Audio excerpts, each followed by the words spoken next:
This is the Zone Coverage Football Show, your pregame build-up to NFL Sundays. Coming to you live from Tease Towers, here's your host, Mark Tease.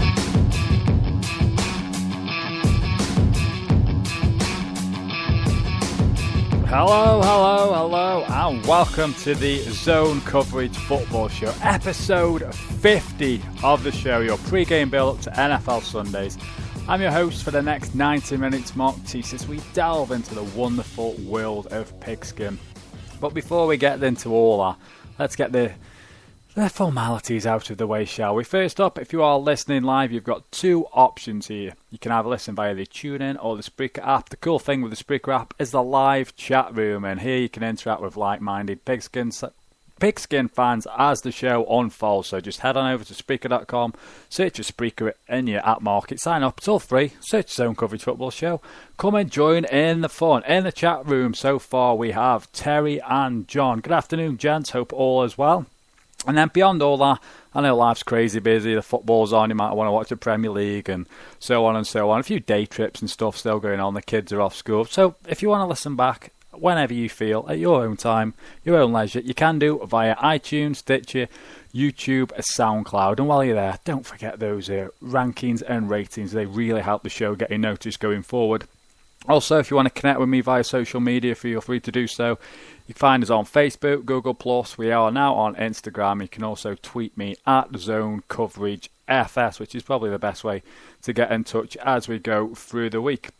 All avenues of communication are now open. You can call and text me at 07440 48266, or you can Skype me, Teece, T-E-E-C-E. Missed it. If you are texting and ringing that mobile number, it is on one of the big networks. I know I say this every week, but just in case we've got a new listener, if you've got inclusive minutes and all that sort of stuff, it comes out of that, so it's not going to cost you a fortune. However, if you're overseas, then Skype at Teece is the best way to avoid a rather hefty phone bill.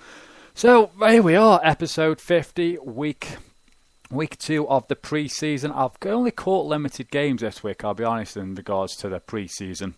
But what did I watch? I watched my Jets, and pre-season's been pretty dull, in fairness. But we'll talk about that later. The Big Legowski's just joined in the chat room, so good afternoon. Hope you are well, sir. But beyond that, today's show we're going to go back into the world of the training camps. I know that they've been going down pretty well. I've got another 3 for you this week, so been working hard behind the scenes at Zone Coverage Football Show. We going inside the Titans and Bucs camp, so that's your number 1 pick and your number 2 pick of this year's draft. So we've got insight on them, and we've also got insight on the Dallas Cowboys as well. So we'll play them as we go through the show, and like last week, in between I'll give you a bit of insight as what's been going on in week 2 of pre-season and stuff. So, but before all that, let's get to the good old news, see what's been happening over the course of the last 7 days. NFL news. Note to self, scroll down once I play that sounder. Anyway, here we go. Terry's just joined the chat room. Oh, did I say Terry? Yeah, Terry. Who else is in there? John and the Big Legowski. Yeah, so afternoon. I know a few people have actually messaged me and said they might not be along until later on. So anyway, let's get back to the news. Tampa Bay Buccaneers defensive tackle Akeem Spence is facing a 1-game suspension for violating an NFL substance abuse policy. The team announced this last Monday. And this suspension, this stems from Spence's January 2014 arrest for the possession of marijuana. The league and the players' union announced Monday that former Washington Redskins and Philadelphia Eagles wide receiver James Thrash will serve as the appeals officer for any on-the-field discipline this season. Earlier this summer, you'll remember that Hall of Famer Derek Brooks was also named as an appeals officer. So any players basically that are fined or suspended for actions they commit on the field, illegal hits and so on, they can have their appeals heard by an independent arbitrator. Thrash and Brooks are those people. And former Colts offensive tackle Gosder Cheryl, if you remember now, was released a couple of weeks back. The Colts gave him a big contract. He failed to live up to the well, it basically wasn't playing to the level of what the Colts were playing him, so the Colts decided to move on. However, he's then since signed a 2-year contract with the Tampa Bay Bucs. That was announced last Monday. The deal's worth around about $7 million. He will receive $2.5 million for 2015 and then $4.5 million in 2016. Adds some much-needed depth to that line there.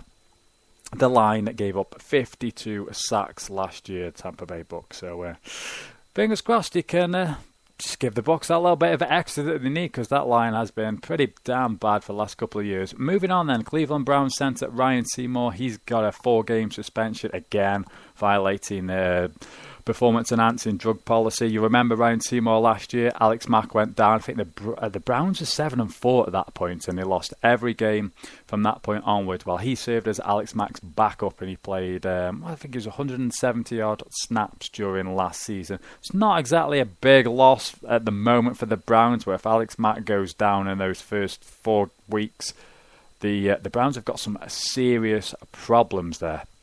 Moving on then, linebacker Quinton Groves has agreed terms on a 1-year contract with the Buffalo Bills. 31-year-old previously played for the Jags, Raiders, Cardinals, Browns, Texans, and Titans. Wow, he's been a busy man. He played all 16 games last year for the Titans and had 18 tackles and a sack. Free agent running back Chris Johnson has agreed a 1-year deal with the Arizona Cardinals. That was announced last Monday. This is believed to be worth around about $2 million, and I've read today that he's going to be out for 1 or 2 weeks. I think it was a hamstring injury, so we shall see what happens going forward there for Chris Johnson. San Francisco 49ers wide receiver Jerome Simpson. 49ers and the Jets are going head-to-head for the worst offseason ever. Me and Terry actually on about this the other week, so brutal off-seasons going on there. Anyway, he's suspended now for the first 6 games of the season, again violating the NFL's policy program for substance abuse. Simpson did not play in 2014 after the Minnesota Vikings released him. He was suspended for 3 games back then. He will be eligible to return to the 49ers on October the 19th. He's had 2 previous suspensions for violating a substance abuse policy, and the recent one sort of stems back from an incident in July 2014. Again, marijuana possession. Marijuana, NFL needs to set down. Something needs to be done here, because this is getting not joke worthy, but it's just like every week, how many names do I read out? They've been suspended for either possession of marijuana, testing positive for marijuana. It's something that's going to be addressed. That's a whole big can of worms that I'm not going to open, but it's more and more prevalent within the world of the NFL. Someone needs to do something about that. Moving on, we said miserable off-seasons and my Jets. The Jets signed Matt Flynn on a 1-year deal. Former Packer, he was cut by the Patriots the other week. So with Geno Smith being photographed in his backyard throwing balls against the Jets' wishes, Matt Flynn comes over. So basically, Matt, all these calls and signals that the Pats are using, we want that information, just like Rex Ryan did with Ike and Parley last week after he punched Geno. Bill snapped him up. He's still mad. Get all the signals, wording, and everything like that off them. Jets have done the same with Matt Flynn. Plus, Bryce Petty wasn't all that good in the first week. He was a little bit better the other day, but still not that good going forward. Panthers wide receiver Calvin Benjamin. This is a huge loss for the Panthers. He is out for the season after he went down with a torn ACL. That is brutal. Absolutely brutal for the Panthers. One of the big names I would imagine for you fantasy heads would have been drafting next week. Talking of drafting fantasy-wise, we still have a couple of spots left in the Zone Coverage Football Show fantasy league. So if you want to join in there, hit me up. Zone Coverage FS is the best way you can do that, or drop me an email, zonecoveragefootballshow@mail.com. I think we've got 12 people in there at the moment, so if you can get it up to maybe 14, if anyone's feeling brave, I'll push it to 16. So moving on then, Raiders wide receiver Andre Holmes. He's going to be out 3 to 4 weeks. He's got a broken hand, but we need a sound effect. This is the injury segment now coming up. Cardinals left guard Mighty Potty is going to be out for 6 weeks. He's going to have orthoscopic knee surgery. Also, Corey Peters out for the season, torn Achilles. A trade went down late last night, or the day before, I do believe it was. The Redskins have acquired tight end Derek Carriott from the 49ers in exchange for a 5th round pick in the 2016 draft. And to be fair, there's an abundance of injuries. If I'd gone through every single one, we'd be talking injuries till around about 10, 11 o'clock at night. So I'm going to be lazy here and send you over to NFL.com.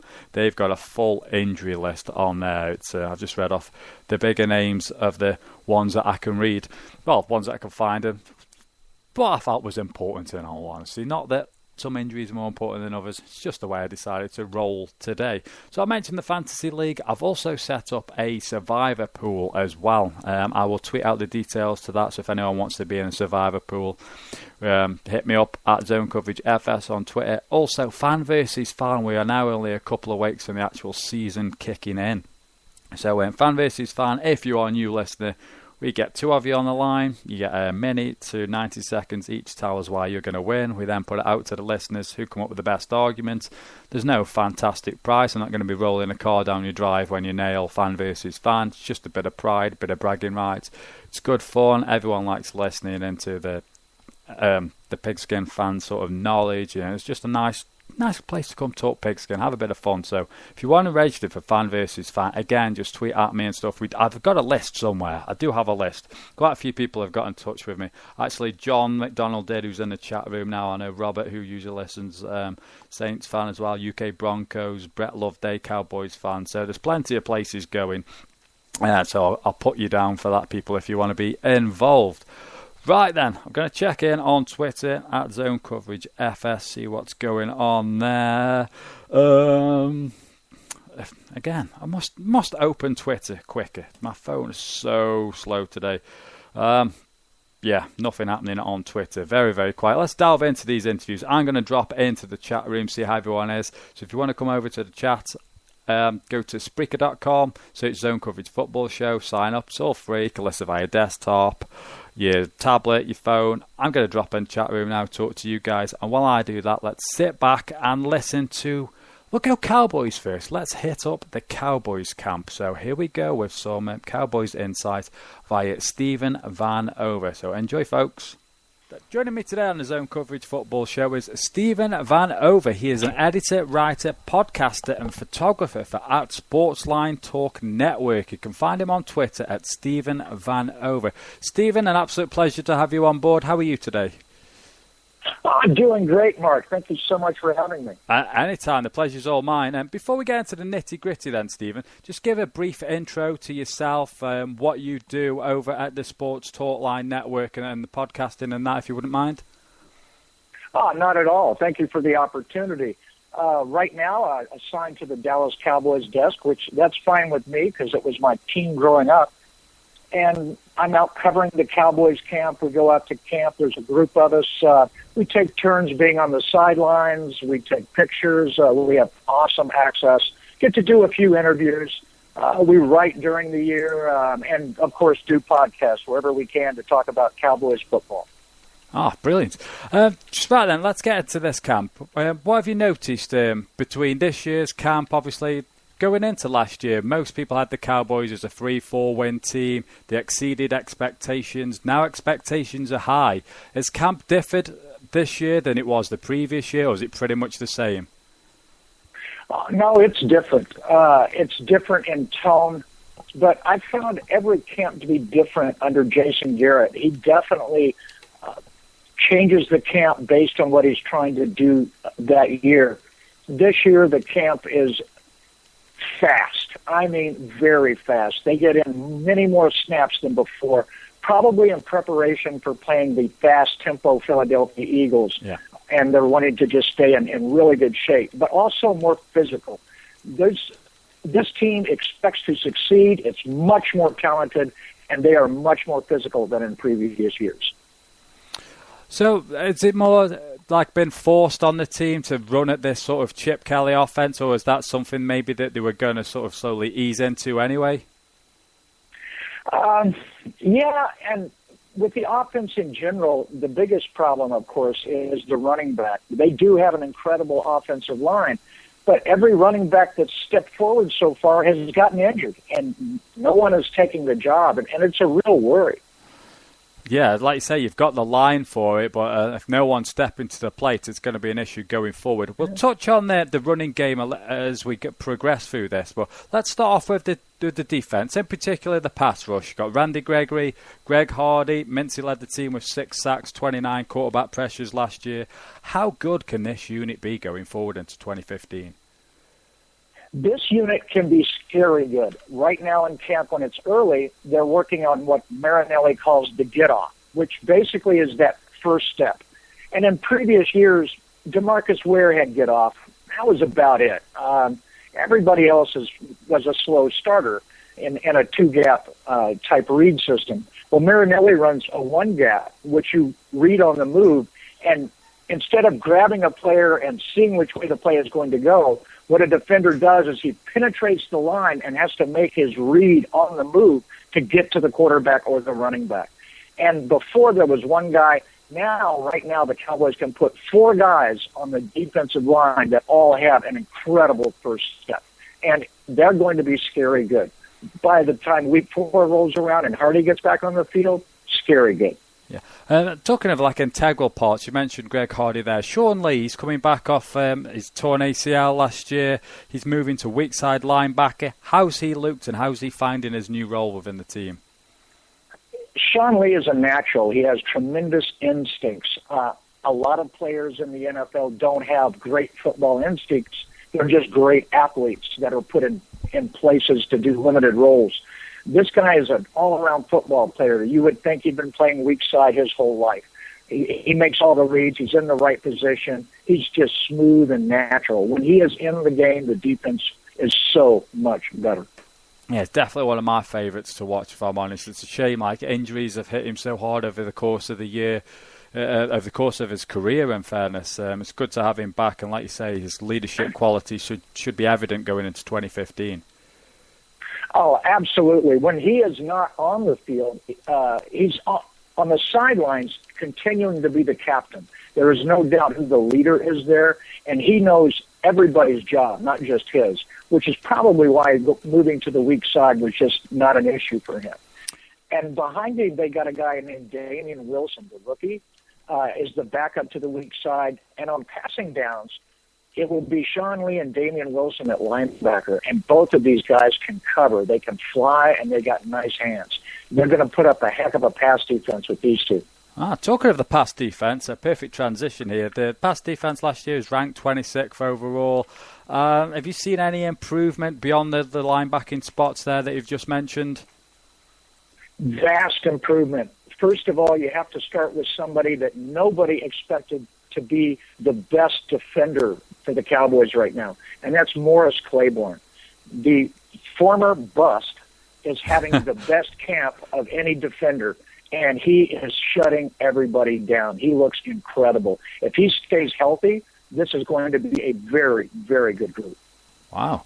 Offensively then, we all know about Des Bryant. I'm hearing rave reviews about Cole Beasley, Terrence Williams. Obviously beyond Des, how have them looked so far throughout camp?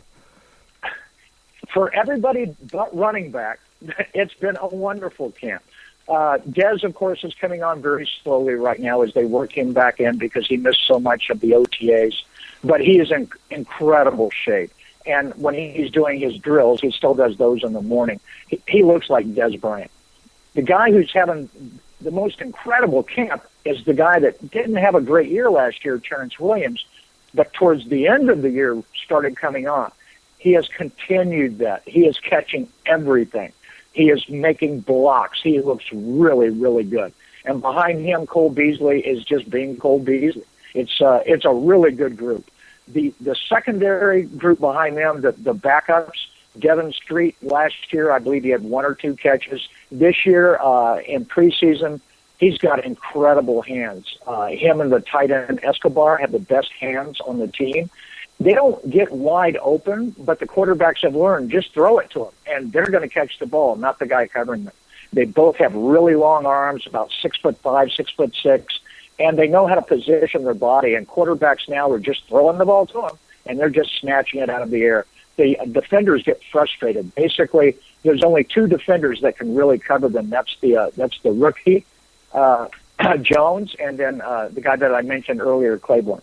I'll say you mentioned Gavin Escobar there at tight end. He caught my eye last year. How do you anticipate the Cowboys using him going forward in 2015? Okay, I'm sorry. Who was that you were asking? Oh, sorry, about? Gavin Escobar, the tight end. Like I was saying, he caught my eye last year. How do you anticipate that the Cowboys will utilize him?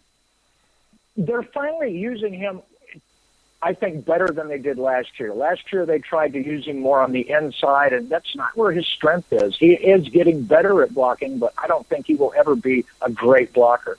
This year they're moving him out wide, sort of as a big, slow wide receiver, and he is excelling. He's playing out of the slot wide, etc., and he's doing a really, really good job of it. I don't think they're going to use him like a traditional tight end per se. Again, he's coming in more as like a third wide receiver or a fourth wide receiver. And he's on matchup nightmare because if you put a cornerback on him out there, it's like, okay, I'm 6'5", 6'6", and my arms are like 36 inches. I'll just stand here and you throw it high. I don't even have to jump. And if you put a linebacker on him, he just positions his body in front and spreads his wings out. There's not a whole lot you can do about it. He's getting really good at the timing patterns, and he's becoming pretty much unstoppable. We've played around this sort of running game then. It's been all the talk in the papers. It's all over the internet. It's all we see. You can put anyone behind this fantastic O-line, and you can run for 1,000+ yards.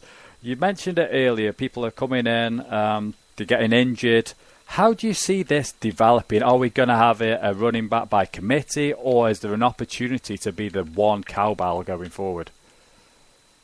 There is a total opportunity because of what you said. It does seem so that anybody they put back there seems to perform fairly well. The problem is no one can stay healthy. Joseph Randall, hurt. Darren McFadden hasn't played yet. Lachey Seastrong, hurt.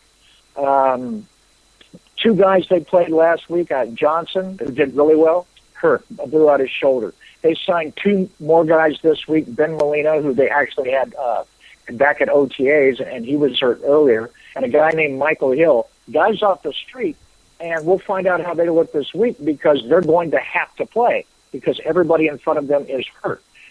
Until they can find somebody that can stay healthy, it's going to be a problem because it's not just running the ball, it's blitz pickup. You've got to be good at that blitz pickup. One big hit on Tony Romo, and it's all over. So the blitz pickup is huge, and in order to get good at that, you need to be healthy, and that is a problem.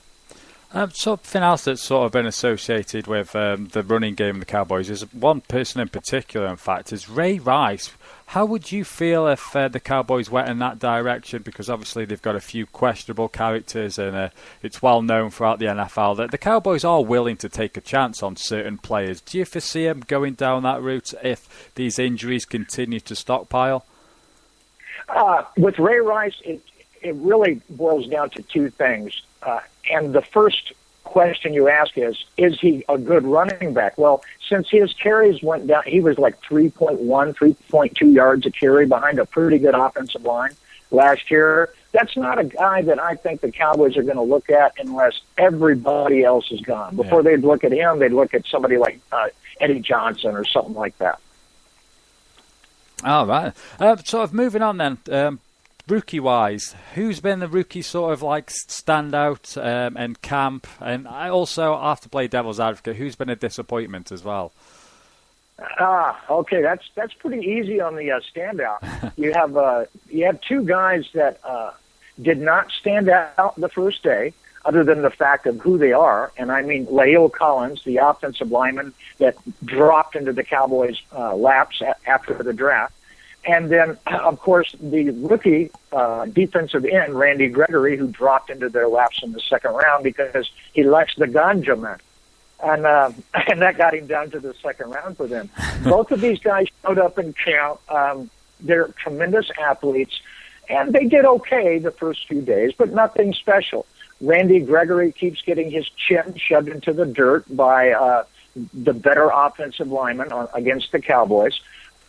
But what he does is every play he gets back up and he brings it just as hard. And you got to understand, this guy got nowhere near a quarterback for like a week and a half. Wow. He just kept getting shoved down because he only had one move, the speed rush. And then he picked up the counter. What he does is Tyrone Smith works with him after practice every day. These two guys are like best buddies, just like Tyrone Smith and DeMarcus Ware used to be. And back then, Tyrone Smith was getting schooled. Now he is the teacher. And he works with Gregory, and Gregory is getting better. He got a sack against the San Diego Chargers with his one move. And he just doesn't give up. He does not have an off switch. He just goes. That's a rare trait. If you beat somebody down long enough, after a while they give up. This guy doesn't. Yeah, he just doesn't give up. Go ahead.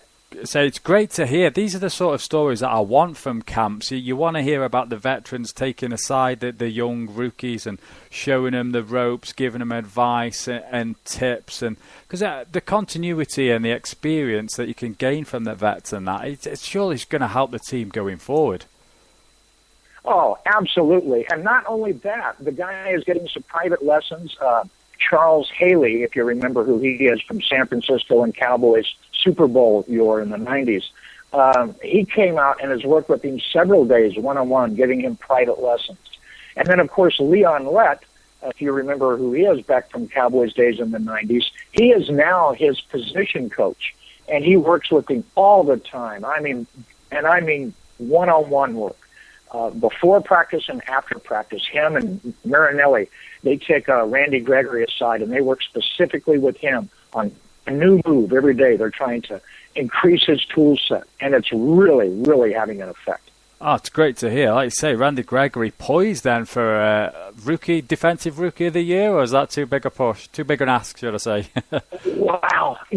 How I really looked at him at the beginning was a guy that was going to come on, get maybe 6 or 7 sacks would be an incredible year for him, and play on, occasionally on pass rush downs. He is getting good enough now to where they are going to be able to put him on one side, last year's second-round pick Lawrence on the other, and those two will provide enough pass rush to allow them to take the new signing of Greg Hardy, who can play anywhere on the line. The guy's an incredible athlete. And they can move him around and get matchups. And that's going to allow the sack total to go up. Now, I don't know if Gregory's going to get him, but he's going to be in on the pressure. And Rookie of the Year, man, he might be in the running. I don't think so, but I won't say no at this point.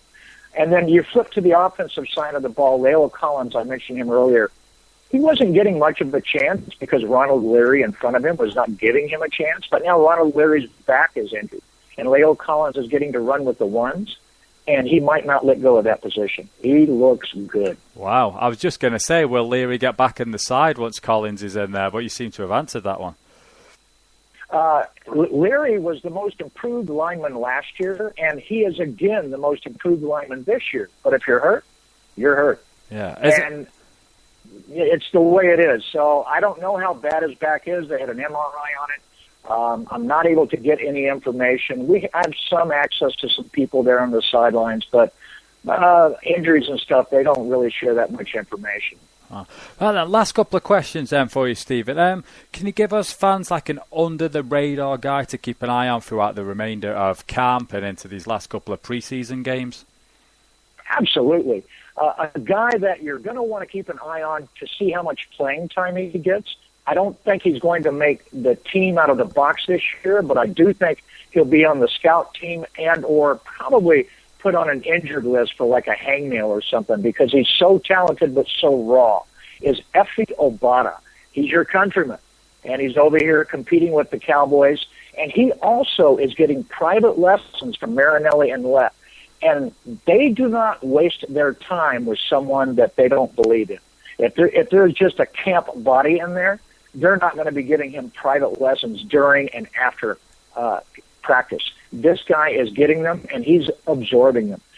In a drill now, he is one of the better-looking players in a drill because he is so athletic.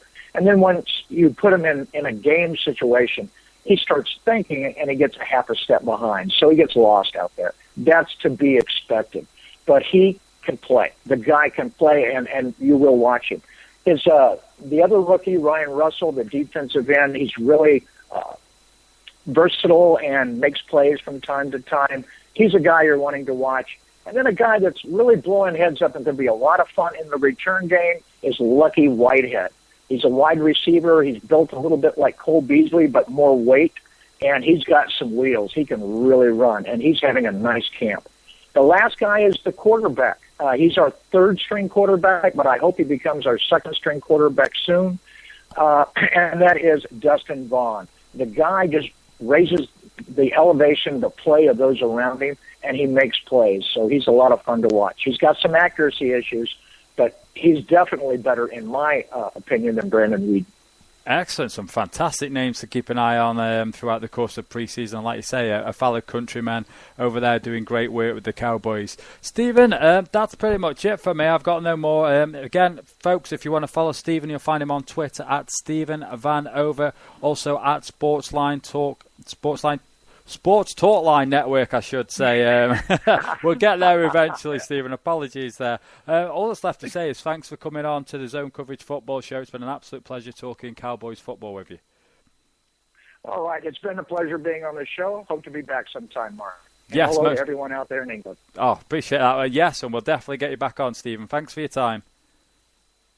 And there we have it. That was the insight from Cowboys camp. And I spoke to Stephen, I'll be honest, we were on the line for around about 40 minutes. I know I'm only playing you guys around about 15, 20 minutes of the interviews, but Stephen was a really, really nice guy. We were talking about various things. He actually lives over in LA, so we had a long conversation about the pain in the rear end that is the traffic there, and about just things in general. He was absolutely a joy to talk to, so a highly recommended follow on Twitter. So at Stephen Van Over.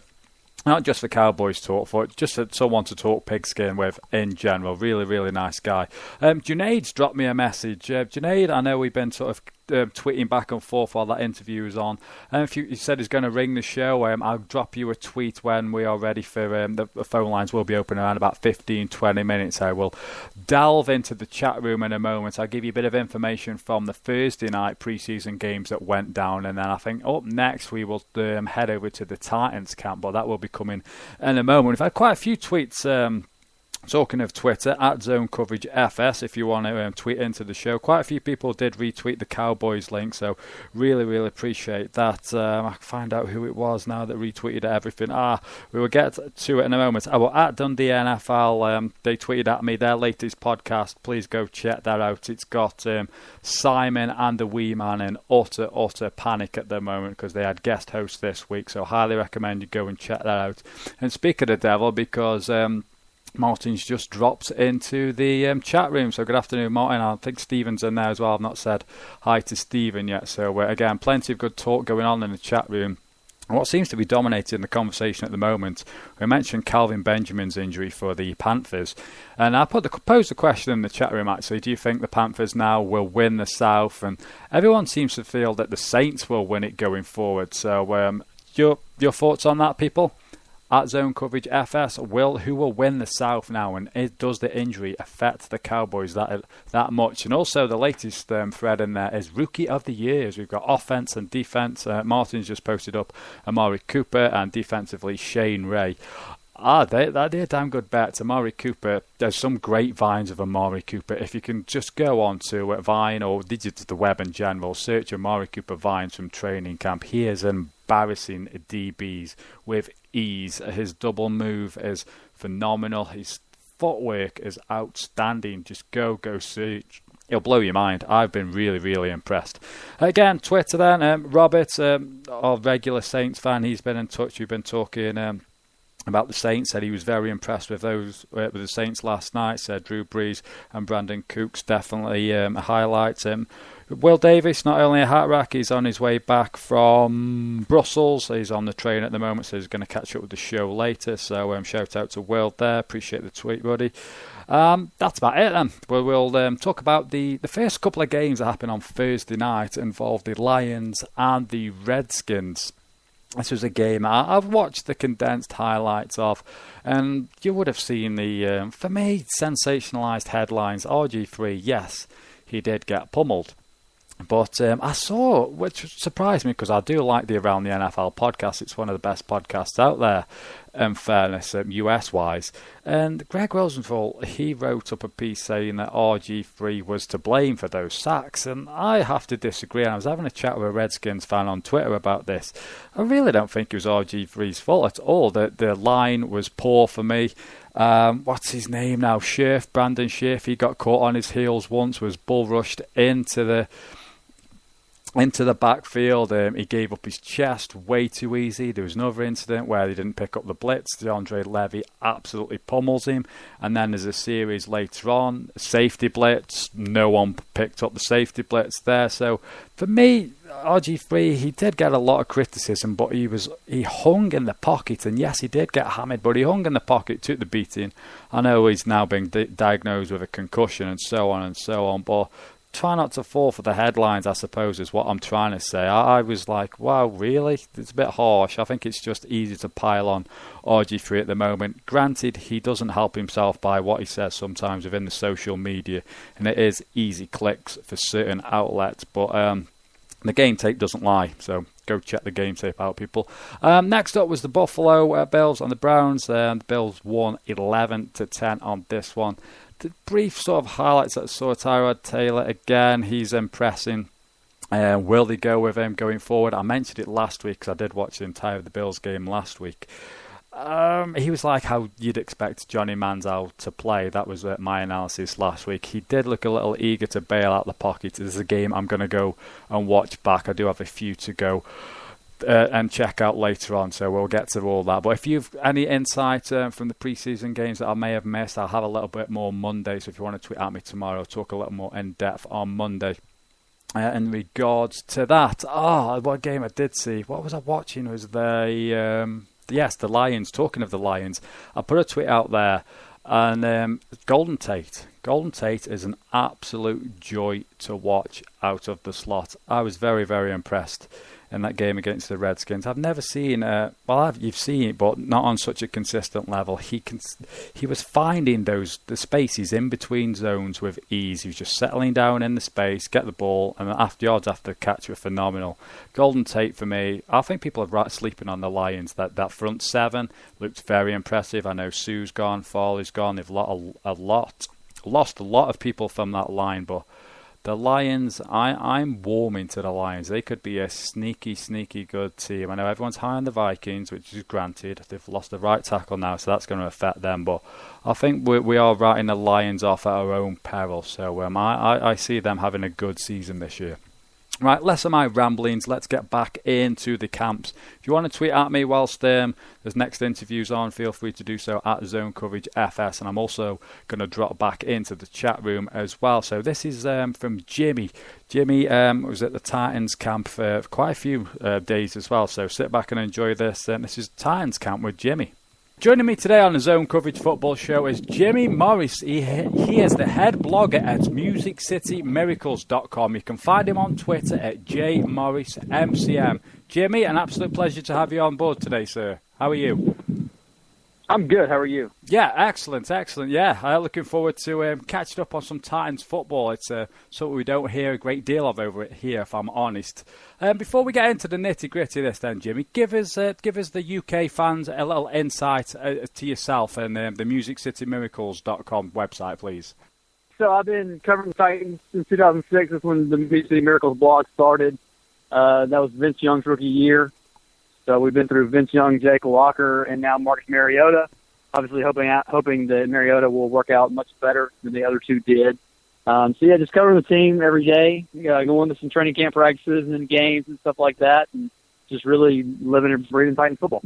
Tennessee, Nashville is one of the nicest places I've ever been. Me and the wife were there in June this year. We absolutely fell in love with the place.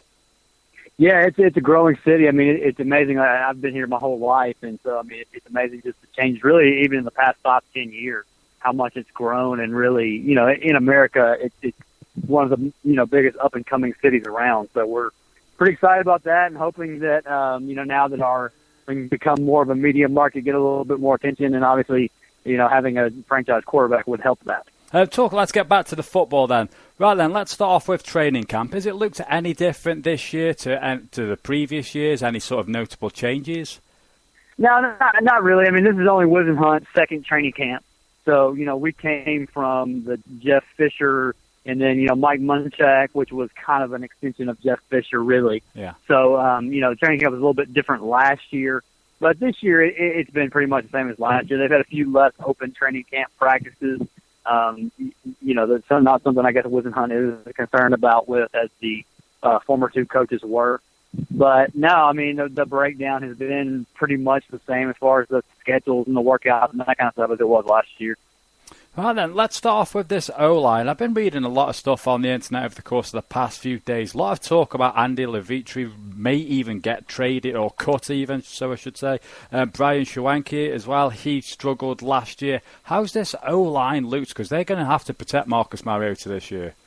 Yeah, the offensive line has been a disaster for a few years, quite honestly, and, it didn't look any better in the first preseason game. Now, you don't want to overreact to one game, but to have the same problems that they've had for the past couple of years is very concerning. Schwenke didn't look great. Andy Levitri just hasn't been good. Apparently he was a little bit more injured than we were led on when they first signed him. But, they gave him a ton of money. He was the biggest guard that offseason, and he had played really well in Buffalo. When they signed him to that contract, nobody around here really thought it was a bad deal. They really needed interior offensive linemen. That offseason, which was 2 years ago, they signed Levitri. They drafted Warmack in the first round and drafted Schwenke in the fourth round in that draft. So they really needed to retool the interior of the offensive line, and everybody felt really good about what they had done. But then Levitri just hadn't lived up to that contract yet. So for the last couple of days in practice, he's actually worked with the second team. Wow. Don't know if they're doing that just to motivate him, to hopefully light a fire under him that'll get him playing better, or if they're really looking at, removing him from the starting lineup. If they do that, I can't see how he's a member of this team. He's due to make a ton of money. He's actually the Titans' second highest paid player coming into this season. So you can't spend that much money on a guy that's not even going to start. So it'll be interesting to see how all that plays out. But, he's going to have to play better if he's going to get that starting spot. Yeah, hopefully, like you say, him running with the two should light a fire under him and that line can get better. Sort of sticking with the line theme then, obviously the play of the line's vital to protecting Mariota and also opening up the holes for the running game. Bishop Sankey last year was sort of touted, I should say, as everyone's sort of fantasy darling. He failed to live up to expectations, but I'm hearing a lot of hype around about David Cobb. It's going to be interesting. Sankey obviously is the incumbent starter. So he has gotten the majority of the work with the ones for the bulk of camp, started the game the other night against the Falcons. He didn't have the year, like you were saying, last year that a lot of people had hoped that he would. But by the end of the year, this offensive line was so banged up that it was really impossible to judge too much of what Sankey did just because he was running behind a really bad offensive line. At one point, I think they had like their fifth string left tackle in there, a guy that wasn't even with the team when the season started. They had signed him in the middle of the season. So, really not fair to judge him based off of that. But it didn't look any different Friday night. Again, the offensive line didn't play well, so it's really hard to tell. David Cobb got in there, ran well, ran hard. Now, again, he's playing against the Falcons 2s and 3s, where Sankey was going against the 1. So, not really apples to apples there. But I think that they like his style of running. And I think he's a guy that, he shows up better in games than he does in practice, just because he runs so hard. And so I think he doesn't have those flash plays that you'll see from some guys. And Sankey, I guess, has more of the big play ability. Now, we didn't see it last year, but I think they think he has more of that. But Cobb's the guy that, if there's a hole there, he's going to hit it. He's going to get the yards that are there. He may not get a whole lot more than that, but, sometimes Sankey's not even getting the yards that are there. So they've kind of got to decide what they want to do. What's more important, keeping the chains moving and having the guy that is going to get that 3 or 4 yards. Every time he touches the ball, if there's more there, he's going to get more. Or the guy that could get you 1, 2, but then could rattle off 15 or 20. So, it's just really one of these guys needs to emerge as the guy that they feel like they can depend on. And, the jury's still out on which guy it'll be at this point. So, based off that then, going into the season, do you think will it be a running by committee, or will they just see what happens in pre-season and then just run one back into the ground? Yeah, I think it'll be by committee. Yeah. I don't see David Cobb being on the field on third down, especially early in the season. So, I think, from that standpoint, I think he could get a lot of that work. and then they could mix and match them even, more than that. I don't see them really going with a bell cow type guy, a guy that's going to get 85% of the carry. I think they'll mix and match, but then now it's just really a determination of who's going to get the 65-70%, who's going to get the rest. Yeah. So changing gears then, we'll move towards the wide receiver group. Delaney Walker last year for me had an exceptional season. Hakeem Nicks has come over, Harry Douglas, and then drafted Drow Green Beckham. How's this unit looked? Because on paper, it's a good unit. It is, and they've invested a lot of resources in that unit. They didn't mention Justin Hunter, but he was a second-round pick a couple of years ago. Drow Green Beckham was a second-round pick this year. Like you said, they signed Harry Douglas. They brought in Hakeem Nicks, been a first-round pick on Kendall Wright, just a few years ago. So, they put a lot into that unit, and it hasn't paid off like they would have hoped. They got a lot of talent there. Now it's just a matter of it all coming together. Last year was a little bit, new, completely new offensive system. Some of the guys struggled, I think, to catch on with what was going on with that system. So guys that have been here for a couple of years, Kendall Wright and Justin Hunter, should have better understanding of what's going on, better grasping of the concepts of the offense. So they should have that going for them. Green Beckham is a guy that has all the ability in the world. I mean, the ceiling for him is really high. The problem is he didn't play football at all last year. Showed up to camp a little bit overweight. They're still wanting him to lose a few more pounds. But, I mean, he's just a physical specimen and a guy that has, like I said, just the raw tools to be really one of the best receivers in the league. He's just got to put it all together. Delaney Walker, tight end, he was their best offensive player last year pretty easily. A guy that can do a lot in the middle of the field and can exploit some mismatches that he gets there. So, yeah, in theory, they've got some weapons to surround Mark Mariota with. It's just a matter of all those guys really putting it together and living up to their potential. Now, you mentioned Marcus Mariota. Coming out of the draft, there's a lot of talk about will he be able to command the huddle. He's quiet. He's not. There's just doubt. I'm pretty convinced it's more media spin. What have you witnessed from Mariota? Is he vocal? Is he taking the team by the reins and just as everyone sort of falling in line? Is his leadership qualities evident? Oh yeah, all that crap about him, being too quiet and being too nice and all that stuff. That was garbage. He's not the rah get in your face type of guy. But you can tell this is already his team. Yeah. You can tell that these guys are already looking to him as a leader. He does a good job of commanding the huddle and that type of stuff. And they've really actually complimented him on that. I've heard a couple of different guys talk about how he comes in the huddle, he calls the play, and a lot of times with rookie quarterbacks, they'll get confused or they'll mess with the verbiage or that kind of stuff, but he hadn't done any of that. And he's a guy, just the small things that they talked about that a lot of things were reported around here about, just a different game for him, taking the ball from under center, getting to where he needs to get it for handoffs and that kind of stuff. And so they had something that they noticed in the OTAs that he was with his footwork that he needed to work on, and they were expecting that they could, the first week of training camp for him to really get that down, and he came in and the first day he already had it down. So, he's a guy who's going to put the work in. He's been in the playbook, all those things. He understands the offense and the concepts and all that stuff. The coaching staff's been really complimentary about him, about that. So, now that doesn't mean he's going to be a great NFL quarterback. There's a lot of guys that can do all that, but they can't put it together on the field. But he's doing all the little things right that you want to see from a rookie that's supposed to be the franchise quarterback. So now it's just a matter of him, growing and making it happen while he's actually on the field. His first preseason game, he was a little shaky, but I reckon that comes down to nerves. And he grew as the game went on. He made a couple of nice throws on third downs. So, like you say, it's going to have some teething problems, but it should be a good year for Mariota. Yeah, and obviously the first two drives, he turned the ball over on both of them.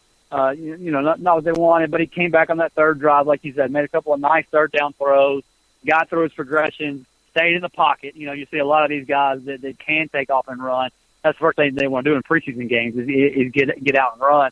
He stayed in the pocket. He made his throws. Led a touchdown drive on that third series that he got. Wasn't rattled by the things that happened in the first two series. So, again, you don't want to see the two turnovers, but in the first preseason game, they don't mean anything, and you want to see how he responds, and he definitely passed that test. We've mentioned a couple of the rookies now, Mariota and Dorial Green Beckham. How's the rest of this rookie class looked? I mean, there's not. I mean, David Cobb. We talked about him. Obviously, he's going to contribute. Jalton Fowler, the fullback out of Alabama, they took in the 4th round. I mean, they're looking for. I think he's going to do a lot. I think they're going to run the ball a little bit more this year. And he's a guy also that gives him versatility. He can catch the ball out of the backfield. He can carry the ball. So having a versatile fullback like him is going to be helpful. He'll be on the field a lot. I don't know what else, how much you're going to see from the other rookies. Yeah, Angelo Blackson, the defensive lineman from Auburn that they drafted in the 4th round as well. I think he's looked pretty good. They're pretty excited about that. They took Patasi, a tackle out of Utah, with a 3rd round pick, and I think they want him to be the starting right tackle, but I don't think he's really done anything in camp that shows them that he's ready to do that yet. So I don't know what you're gonna get from him this year. Really, the only other guy that anybody has mentioned much about is Trey McBride. He was a 7th round pick, a receiver. A guy that was projected to go much higher in the draft, but kind of fell to the Titans there. So a lot of people are expecting something from him. I mean, he hasn't showed a whole lot yet, but I mean, there's a lot of talented receivers in front of him. So he's a guy that could take a year and kind of develop and could contribute a couple of years down the road. So, I don't know. I think they'll get some. I mean, obviously Mariota's the key to this whole class. But I mean, they're going to get some contributions out of some other guys. Don't know how big they'll be right away. But if Green Beckham continues to develop, if Patasi continues to develop, I mean, it could look like a really good class in a couple of years down the road. Last couple of questions then for you, Jimmy. The camp standouts. Who stood out for you at camp? And we'll play devil's advocate as well. Who's been a disappointment throughout camp? Well, Justin Hunter is always the camp MVP. I mean, the last really 3 years, we've seen him show up and make plays and do all that in camp, and then he disappears when the regular season comes around. So, kind of tempered expectations as far as that's concerned. But he has looked good, and the coaching staff is happy with what he's shown so far. The corners, I mean, I think it's kind of as far as a disappointment, the cornerbacks. I mean, they got Jason McCourty. He's been injured for a lot of camp, so he's missed a lot of time. But I mean, he's their first corner. Now, outside of him, I mean, they signed Parrish Cox. He's been okay, but they need a guy like Bleedy Ray Wilson or Cody Sensabaugh to step up to be that nickel guy, or if you're going to bump Cox inside, to play outside on those passing downs. And those guys are just haven't played very well. So, I mean, they spent a 3rd round pick on Bleedy Ray Wilson a couple years ago that have expected him to come in and do some things, and he just hasn't been able to do it yet. So, I mean, he's kind of continued to be a disappointment. He is coming off of an injury, so hopefully, as he gets more healthy, he'll play a little bit better. But that's kind of a guy that needs to show a little bit more before the season starts. Well, last question then for you, Jimmy. Give us an under-the-radar guy throughout the remainder of pre-season. Yeah, I mean, it's really going to be, I think, Gordo Green Beckham and Justin Hunter. Those two guys are going to be the ones that they're really going to show up in these games. And especially because with Green Beckham, I mean, like I said, he's got all the ability in the world. And you're going to see him a lot of times working against second and third team guys that probably won't even be in the NFL once the regular season starts. And so I think he'll be able to exploit those matchups. Antonio Andrews is another guy, running back. It was an undrafted guy out of Western Kentucky last year. They had initially cut him. They brought him back on the practice squad, called him up to the active roster during the year last year, and he's been impressive. He runs the ball hard. He's one of those guys that kind of in a similar mold with David Cobb. He's going to get the yards that are there. He's going to run over some people. He's really fun to watch. So he's a guy that they could put up some numbers in the preseason. I expect him to be on this team when the 53-man roster is announced. Brilliant. For more on the Titans, then you head over to MusicCityMiracles.com and follow Jimmy on Twitter at JMorrisMCM. Jimmy, an absolute pleasure to have you on board Zone Coverage Football Show. Thank you for coming on. Yeah, man. Thanks for having me. And there we have it, the latest Titans insight there. Marcus Mariota taking command of the huddle and looking good, taking on the adversity like we discussed there with Jimmy. He did have his struggles the first couple of drives, but then found his feet and looked very good, and a couple that made some excellent third down throws. Again, if you want to catch up with Jimmy, feel free to do so at JMorrisMCM. Again, another nice guy. We're talking for quite a while before and afterwards. My phone bill is going to be through the roof. That's something for another day. Right then, let's get into a few more of the games that happened. Friday's games. My Jets actually won. They beat the Falcons 30-22, but that first quarter of the game was not easy on the eye at all. The one shining light, though, from the game was Leonard Williams. Leonard Williams, I thought, was outstanding, showed some nice moves, looked very good. Excited to see him going forward. Can he fill the Sheldon Richardson role? We shall see what happens, but he definitely made a bit of an impact, home debut there, so looked decent. The Falcons, they were very, very, very sharp on their opening 2 drives. Matty Ice and that Falcons offense moved the ball well. I was impressed by the defense as well. So the Falcons are definitely going to be up and coming and going into this season. Let's jump to the phone lines straight away.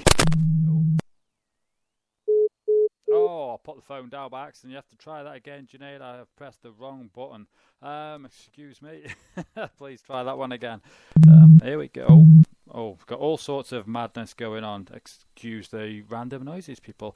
Junaid, if you want to try that one again, buddy, that was my fault, my end. I pressed the wrong button. I've even got a note written down in front of me. Press the left button to answer, then the right button for sound. I pressed the right button for sound, and as it seems, that also cuts the number dead. So, well done there. So, Junaid, if you are still there, buddy, just try that number again, and hopefully we can get you on the line. I'm assuming that you want to talk some Packers of football. Right then, what was I saying? Yeah, we were on about the Jets and the Falcons. Yeah, the Falcons looked very, very impressive, despite losing 30-22. Again, it's pre-season. Do not read too much into these results. Also, Friday night's game, we had the Chiefs beat the Seahawks. That was a 14-13. Unfortunately, a game I've yet to catch up on. Anyone's got any insight on that, feel free to hit me up at Zone Coverage FS or again in the chat room. So, Junaid, I'm going to have to try and see if we can get you back on, buddy. I'm not really sure what happened there. I don't know if you want to try Skype. It's probably going to be the best course of action going forward. I will just try him on Twitter. So, Junaid, stay by your phone, buddy, and we'll get you on. Don't worry. Try again. I'm tweeting him now. See if we can figure this out. Right then, again, fan versus fan is something I'm looking to and get a few names down for. So if you want to appear on fan versus fan, we are 2 weeks away from this getting live, full on a pigskin action. So hit me up on Twitter at Zone Coverage FS. Also send me an email, zonecoveragefoootballshow@mail.com. Hard Knocks, we had some trouble with Hard Knocks last week on Sky. It's now available on demand. I do believe the second episode is to be aired. It was either last night or it's again tonight. So Hard Knocks is available on Sky if you've got Game Pass. Like myself, it was aired on, I do believe it was Thursday, Friday. Watch that. Brian Cushing was the star of this week's episode. Brian Cushing is a very, very interesting man. So definitely check out Hard Knocks. It's a million times better, and I mean a million times better than what happened with the what do you call it now? Falcons last year. The Falcons, that was just dull, wasn't it? Matt Ryan was not good. Yes, Terry echoes my sentiment from last week. Sky did promise us that Hard Knocks was going to be on at 12:30. Apparently the tennis run over it. Everyone was tweeting at Sky Sports NFL like crazy. He didn't even reply to anyone. It took some clever investigating from others to sort that out. So hopefully Junaid will be on the line. Oh no, it's happened again, Junaid. I have no idea what's going on with this phone today. Oh, technology, the absolute joys of technology. Oh dear. Skype's probably going to be the best course of action here, Junaid. I have no idea. Well, yeah, as I was saying, yeah, Sky was messing everyone around, and he's finally put it on demand after many people revolted against it. So, excuse the random clicks and that, people. I'm trying to sort something out on my end, and it doesn't seem to be working. Junaid, I'm going to try and ring you. If I can get your phone number up, I will try and ring you, sir, but it does not seem to be happening at all. My apologies. Dial numbers, no. We have a call history. Here we go. Can we get Junaid on? It's calling. Let's try again. Hello? Hello? Junaid, can you hear me? No. We're still getting the beeping and all sorts. Junaid, I have no idea what is going on here, sir. Please try that one last time, Junaid. One last time. Yes, we have phone chaos ready for the new season. No one's wrong for so long, in my defence, that I forgot how to use the goddamn phone. So as I will fill just a little bit longer while Junaid tries that again. And we will see. What an absolute nightmare, hey? Professional as always, episode 50. You'd think I'd have this down by now, wouldn't you? Go on, Junaid, try again, buddy. One last time. We're gonna do this. One last time, sir. Oh my word! Right then, what else do we have going forward? Yes, tonight's games straight after the show. Actually, you can get on to tonight at Sky Sports 3. They're doing the Red Zone, so your 1 o'clock games. I think it's Cowboys, 49ers. And Titans are playing. I forget who the Titans are actually playing. Right. Hello, Junaid. Hello. Junaid, are you there? Yeah, can you hear me? Oh, bingo. Yes, I've got you. Yeah, and what's happening with that? Seems every time I try to ring you, it seems to never work, does it? No, it doesn't. Me, you and technology, we are not bonding, sir. I managed to fill, so for the last 10 minutes, excuse my random nonsense, people. But Junaid, it's a pleasure to have you on the show. How are you? Yeah, not about how you doing yourself. I'm good, mate. Yeah, good. I'm finally getting over the technology. What it is I'm pressing the wrong buttons. I have to press one to answer and then one to redirect the sound through my soundboard. Doesn't always go to plan, as you evidently. It's just like the jet season, basically, ain't it? Yes, it is, yes. Shots fired early doors. I'll get the big in there. Well, yeah, you've got to, buddy. Have you watched much of your Packers pre-season? I know you've only got the one game. You've got a game kicking off at 6 o'clock tonight. Shall you tune in for that? Yeah, definitely I've got nothing to do anyway. And there's nothing else to watch. So I'm going to watch the Packers at a decent time. Yeah, I watched the first game. What did you? All right. Yeah, I was going to say it's hard to judge, isn't it? Because you're only getting like the one series with the ones, and then these backups come in, and then they get outrageous scores, outrageous numbers, and people seem to run with that. But I've just been watching like the ones in and a little bit of the twos, and then I sort of zone out, if I'm honest. Yeah, that's what I mean. That last night when the Red Zone was on Sky Sports, so I just recorded that and just watched that instead of watching the condensed games. It worked out easier. That's something I'm going to have to do. I'm usually all over Yeah, because I didn't know it was on. For the rest of the pre-season, they're going to be showing Red Zone. Cool. That's good to know. Have you caught up on any of the Hard Knocks at all? Yeah, I have. It's been good, actually. This season has been really good, I think, compared to last year. Yes, I'm with you. How much fun is Bill O'Brien? Yeah, he's good. I think the best bit was the first episode. Who is the CEO of the Houston Texans? And then it goes to the next player, and who is that person? They're making this good thing, bonding with the rookies, get them interacting with each other. Yeah, it was good. Like you say, who's this guy? No one knew who anyone was. And for me, this episode this week is when they give the rookies the haircuts, and Bill O'Brien said there's a no hat rule this week. Yeah, I think Bill O'Brien will start. I knew it'll be more centric about J.J. Watt, because obviously he's more or less the face of the franchise anyway. Yeah, that's very true. Yeah. There's no QB there really. You got Brady the face, Rodgers, or you got Adrian Peterson the face of the Vikings, or Heinz Ward the face of the Steelers, something like that. They haven't got that player. So J.J. Watt is really the only player that. Brian Cushing has been really good as well. Cushing's been really good at it as well. Yeah, I enjoyed Brian Cushing. I was saying earlier on the show when I was on about Hard Knocks, he's an interesting character. I don't think he's someone you'd want to cross and annoy in a hurry, is he? No. Even his wife's a bit worried, but she's telling some good stuff about him. Yeah, I think it's one of them. On the field, he's an absolute animal. Off the field, he's like I say, he's a good father and a genuinely nice guy. So yeah, I'm liking the big guy, Vince Wilfork, as well. He's impressed me. He seems really genuine, down to earth, and he can play. He can shoot hoops as well. He can. Yeah, he's a good player, isn't he? He's got nimble feet, as they say. Yeah, he has. Yeah. I was going to say, I thought you were going to ask me about the rant. I thought you were going to rant about what happened on Sunday. Last Sunday when they didn't show it. Oh, yes. There's quite a few people getting irate at Sky Sports NFL. There was no sort of explanation or anything, was there?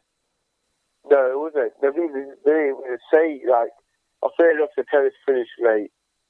We can always just put on a straight after.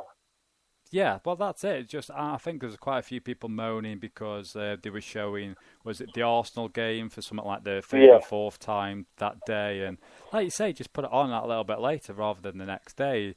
And because I spoke to a few people at work because they're fans of American football fans. Is that I recorded it and I played in the morning. I wanted to watch it before I come work. I see them just Premier League highlights. yeah, it's like I say, it's frustrating. Isn't it? I think I'd even tweeted out myself saying, well, if we can't even show Hard Knocks when suggested, how the hell are we going to cope with an actual franchise? It's not very good, is it? I would say that. I mean, like, if you look at the NFL in the UK, they can't have that many jerseys on sale. Yeah. How then we meant to have a franchise in this country? Yeah, they can't even sell more than one jersey. No, it's frustrating. I know I've actually been in contact with the NFL Shop Europe quite a lot, in fairness. And the best thing to do, they've encouraged me to get people, if you are annoyed with the shop and the sort of lack of jerseys and that, tweet directly at them. And I know since, I think there's an ongoing stuff after the draft, and quite a few people were getting on at them, myself included. And since then, the stock levels, they widen the range, let's say, so not to what you want. It's never ever going to be perfect. They were talking to me via direct message on Twitter, and it's something that they encourage feedback. Even if you're ranting and raving at the Twitter handle, they want that feedback, so it sort of helps them. It's something they're trying to fix. So I know I've had a few pops at them, quite a few people have, and it's a work in progress. Hopefully we find that in about Sunday Night Football as well. Yeah. We're still waiting for that news, aren't we? Yeah. What's happening with if the BBC picked up the Channel 4 games? Do we know? I don't know. That's what the rumour is circulating, but I've never seen anything. The last time BBC had it was a disaster. Yes. It was on the red button. Yeah, it was on the red button. Yeah, I remember that. I've seen actually someone was tweeting at Channel 4 and they actually took photoshopped the picture of an email back saying that the BBC have apparently picked it up, but there's still no official word on that. Yeah. It's a question that was actually asked in the chat room earlier. Are we getting the game on the BBC? What's happening with it? We are, 2 weeks to go, and we've heard nothing. But if you remember, was it a couple of seasons ago when we weren't even sure if Sky were getting the games and we didn't know until the week before? So that's what I mean. Like, with this, the most disorganised regards to everything else, television, everything else. Yeah, it does get... It seems to me, the weird thing is, like, the Wembley game is so properly organised, everything before that, everything regarding that is just terrible. Yeah, it is. It's a shame, really, because I think I tweeted out as well. It's frustrating, and then when the London games come round, you have programmes on all week. You'll have special programmes. It'll be on Sky. It'll be on terrestrial TV. They love it. They can't get enough of it. But then when it sort of goes away in the off season, and I get that it's not our main sport and stuff like that, but it is becoming more and more prevalent. And like you say, it's what the frustration is we're not getting any sort of like planning or notice on stuff. It's like, oh, by the way, on a Wednesday, this show's on a Friday. You get to Friday, oh, it's not on Friday anymore. We bumped it to the on demand or the red button. We just need a bit more. We need to know what we're doing, don't we? Because we're all over the place. Yeah, that's it. We're lacking more direction. Like the New England Patriots, that's what we need, that sort of direction. Yeah. We need a steady, sturdy boat. At the moment, Sky's like my jet. That's what you're saying, isn't it, Junaid? Yeah, the funny thing is, like, people say to me, oh, but you got to get in for a Game Pass. It doesn't really affect you. But the thing is, obviously, I want the sport to grow in the country. I'm not able to get Game Pass. Yeah. But some people might not able to get it. And they won't able to watch any games. Because that Monday Night Football's obviously not on TV, UK TV anymore either. Because obviously, that used to be in Eurosport. Obviously, Sky Football taking over now as well. Yeah, Sky have picked the Monday night games up, like you say, it's very, very frustrating, Junaid. Hopefully... I can't wait. College football starts as well in 10 days. Yes, you're a big college football fan. I'm so out of the loop college-wise. For the listeners, then, who should we be keeping an eye on then college-wise? We'll touch on that for a second. Yeah, cause this season, quarterback-wise... should be very interesting because there's not many really standout ones. The main one The one is going to be the one you're going to look at is in the Big Ten. Okay. So you got Carolina Jones, obviously the guy that won Ohio State the title last year for him, national title. Obviously Braxton Miller was there, but obviously he's going to play at wide receiver. Yeah, I'd heard that he'd changed position. Yeah, so he's going to come an athlete now, basically. So if they need to play back quarterback, running back, wide receiver, he's going to be that guy.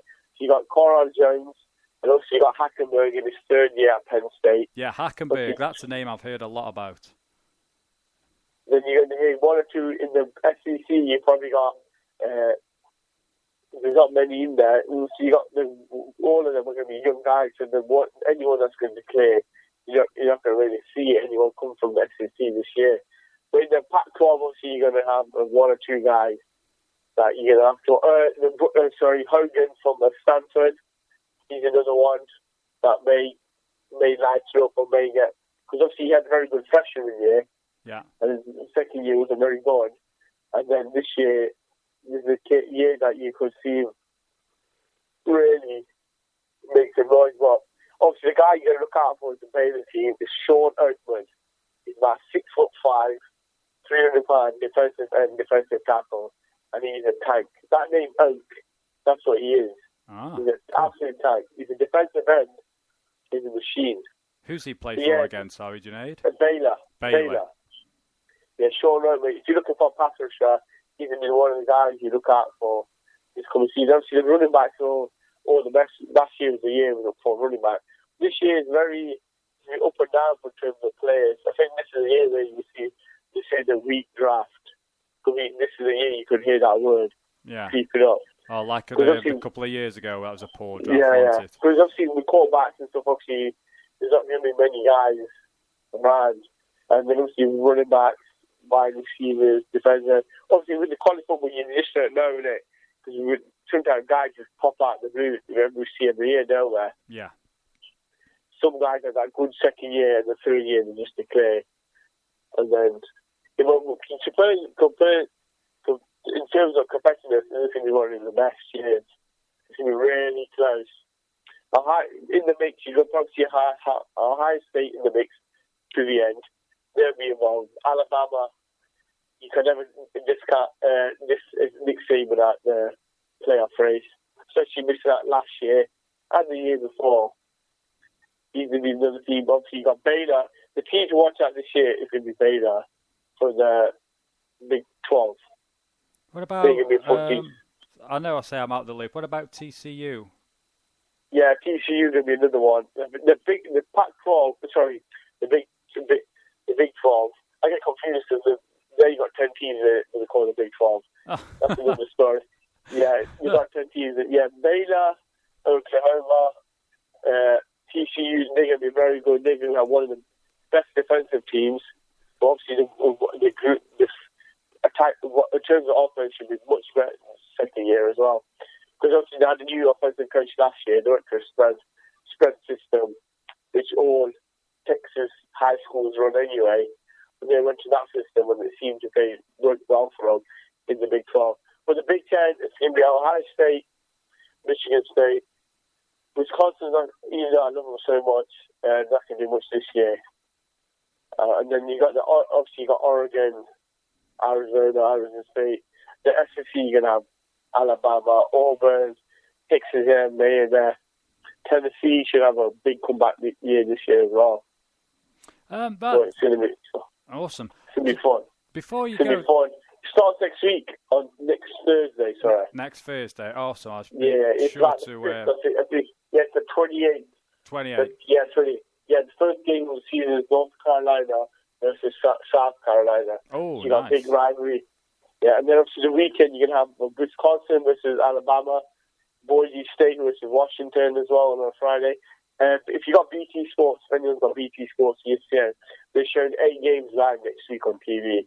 Nice, so plenty of From ball basically to watch. from Thursday all the way to Monday night, you can have at least 2 games per day. Wow, so stock up on your coffee, get your food and supplies. Thursday onwards, you are. Yeah, basically, clear your sky box. That's what you're going to be recording for the rest of the year. So if we don't hear from you till Tuesday then, Junaid, we know what you've been up to. That's what we're doing now. Yeah, awesome stuff. And the best thing is, because my work shift pattern, I don't start work till 12 every day. Oh, so perfect. I can stay on to work every day next season. Something like football. Yeah, I can. Awesome. Before you go then, Junaid, your Packers, how do you envision them go? I know it's early, it's only been the one game, you've got the second one tonight. The biggest question is going to be left tackle. Really? It's very worrying. Because Bakhtiari's got injury, it looks like Don Barkley may have to go there. But they want to keep Ballard at right tackle because he's been playing so well there last year. Yeah. But he may have to be moved to left tackle and then move Barkley to right tackle.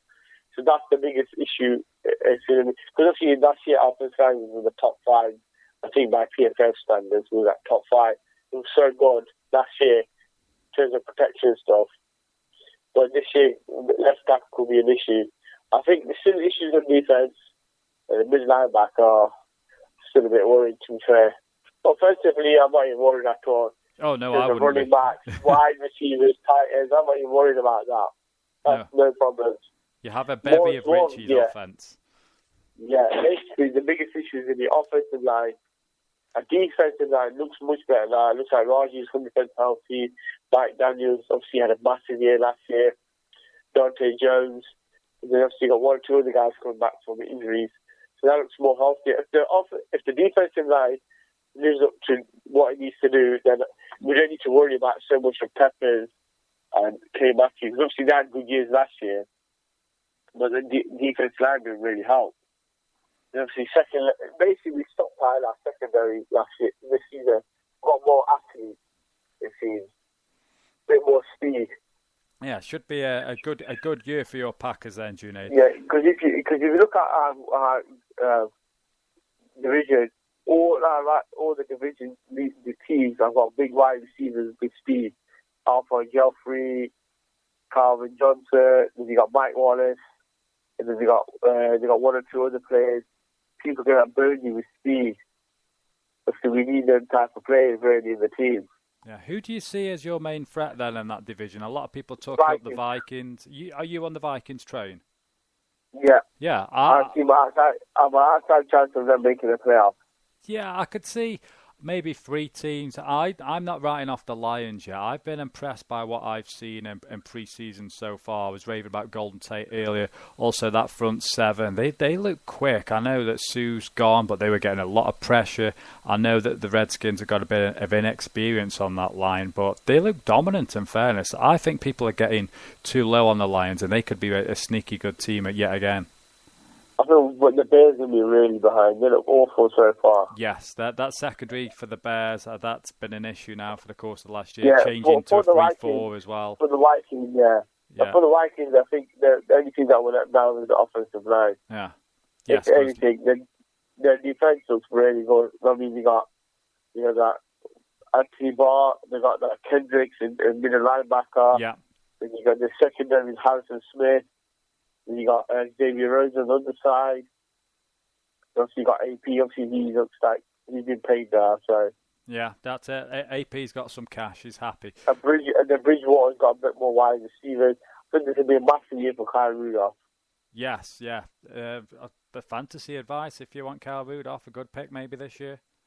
Yeah, because what I've seen so far of the Vikings, they're going to a lot to him. They didn't roll outs and stuff like that. Yeah. Trying to target him downfield. If he's healthy, it's unplayable sometimes. Very true. Right then, Junaid, I shall I'll leave you to it, buddy. I know you're busy as. I appreciate the phone call. We did get there in the very end after about 15 goes. Hopefully now I'm going to actually colour in the buttons that I need to press on the phone, so we shouldn't have this issue going forward. Enjoy your college ball, and can I put you down for fan versus fan as we go into the season as our Packers resident? Yeah, sure, definitely, yeah. Awesome. If you ever chip in at college anytime when I speak about the Packers. Yeah, I'm up for that, Junaid. Yeah, anytime. Yeah, because I can't wait. Yeah, good man. Next week, the first official week of next week, the countdown's begun for me. Yeah. Brilliant. Junaid, speak to you soon, mate. Yeah, as always, buddy, appreciate the call. Take care of yourself and speak to you soon. Too. Cheers, bye. Bye, mate. And there we have it. That was Junaid. Find Junaid on Twitter at J_Hussein. We got there in the end. Technology is the bane of my existence on this show at times. So hopefully we should iron out these programs going forward. As I play the final interview from camp, this is our Buccaneers training camp. So I'm going to colour in the buttons that I need to going forward. If you want to send in some tweets while this next interview is on, feel free to do so at Zone Coverage FS. Going to drop back in the chat room as well. So here's some Bucs insight. And joining me today on the Zone Coverage Football Show is Chris Fisher. You can find Chris on Twitter at bucsbrief.com. At bucsbrief, I should say. His website is bucsbrief.com. Also, you'll find the Bucs Brief podcast. Chris, welcome to the Zone Coverage Football Show. Mark, thanks for having me on. Appreciate it. Anytime. Like I said to you before we got into the recording, looking to get some excellent insight from the Bucs training camp. But before we delve into all of that, give us a little brief insight as to who is Chris Fisher, what bucsbrief.com is all about. Absolutely. I started a podcast back in early 2014. Have been what I consider a knowledgeable Bucs fan for many, many years. Started following the Bucs back in the early 90s. Was actually a converted fan from the Washington Redskins and went to, seeing it was more of a local team for me down here, I went to one of the games, Washington at Tampa Bay, and I just really fell in love with the football team. I fell in love with this fan base and have been supporting them for many, many years, and decided, being the passionate fan that I am, with the growth and the success of podcasts that have been really sprouting up everywhere, that, you know, I'm gonna jump in and start my own Bucs podcast and talk about what I'm passionate about, and give the opportunity to really be what I consider the voice of the fan base. Try to bring our global fan base together, give them a forum where they can hear news if they're not here in the Tampa Bay area, and kind of bring updates and bring news and bring my opinions to fans around the globe. And the Bucs fan base really gets I think a bad rap. We have, yes, you know, I think in every NFL franchise, Mark, you're going to have your fair weather fans or your bandwagon fans that are going to only be with you when the team is doing well. But the Bucs have a hardcore fan base, just as a lot of the other fan bases you hear about all the time, the Green Bay Packers, the Patriots, the Steelers. We do have a very hardcore fan base, and the listeners that we have, while we're predominantly getting mostly listeners in the U.S., we do have a large population from the U.K. that listens as well, and also other countries as well. So the Bucs fan base is definitely global, and bucsbrief.com is where I host the podcast, but we're also available iTunes, Stitcher, TuneIn, anywhere you can listen to podcasts. You can definitely check out the Bucs Brief podcast. And we do a live show. It's 9 p.m. Eastern time every Tuesday night, and we do one live show every week during the season. Fantastic stuff. I just want to touch on something you've mentioned there. You said that you were a Redskins fan, you've converted, and the sort of like main sort of thing that we're hearing is if the UK ever did get a franchise, that fans wouldn't give up their team. Just talk me through that process, because I'm sure a lot of fans over here would be interested in how did you give up on the Redskins and get into the Bucs? And out of curiosity, do you still keep an eye on them? Have you still got some of the old jerseys, or how does that work? I still have probably a jacket and a couple T-shirts packed away in a box, probably with my kids' clothes that my mom might still have like in her garage somewhere. Yeah. But basically, it's funny because, Mark, I hear this all the time from other people who are fans of only the sports franchises that are in your local area. So I'm about a 40-minute drive door to door to Raymond James Stadium where the Bucs play their home games. And but we also have a professional hockey team here. We also have a professional baseball team here. I don't really follow those teams or root for them. I stick with the teams that I've rooted for since I was younger. But it really transitioned to me is that football was always, growing up, was my favorite sport. I played it as a child. It was always my dream to be a football player. Just didn't have the skills to make that happen.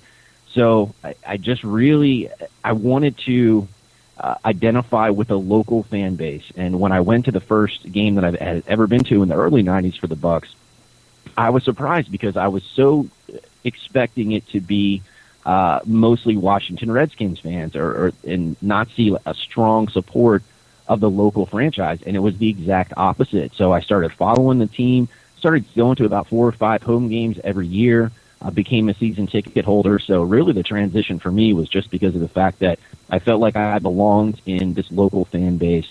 I fell in love with the team. I fell in love with the city. And I really fell in love with the fans. That they really stick through this team through the good and the bad, and that's what really made me a Bucs fan since the early '90s. Definitely food for thought then if we ever do get a franchise. I might have to just go along and just see how I feel, and I don't know if I could give up my Jets, but the way that they're going of late, it could become a lot easier than one could imagine. I was saying, Marcus, if it was one team I could probably easily give away my fan allegiance to, it may be the New York Jets. Yeah, we'll leave that well alone. Right then, let's get into the nitty-gritty of camp. Year 2 under Lovie Smith and co. Any noticeable changes in this year's camp compared to last year's at all?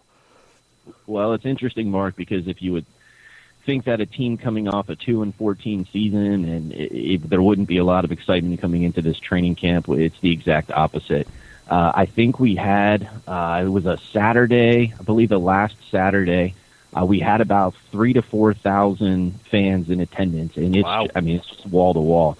So there is clear excitement this year for camp. It's definitely, they've closed the open camp to fans. We had 11 dates this year. They didn't have the night practice they usually have at Raymond James Stadium. So the times were a little bit wonky, in my opinion, this year, if you work during the day, because most of the practices were at 2:30 in the afternoon, so it didn't allow folks who worked that regular 9 to 5 schedule to get the opportunity to go out there. They did have a couple morning practices, but they usually have a fan night practice at Raymond James Stadium on Friday night. They did not do that this year, and I think really part of the reason for the logistics for the scheduling was they knew it was already going to be very popular, so to kind of control the crowd size, they might have had it at these times.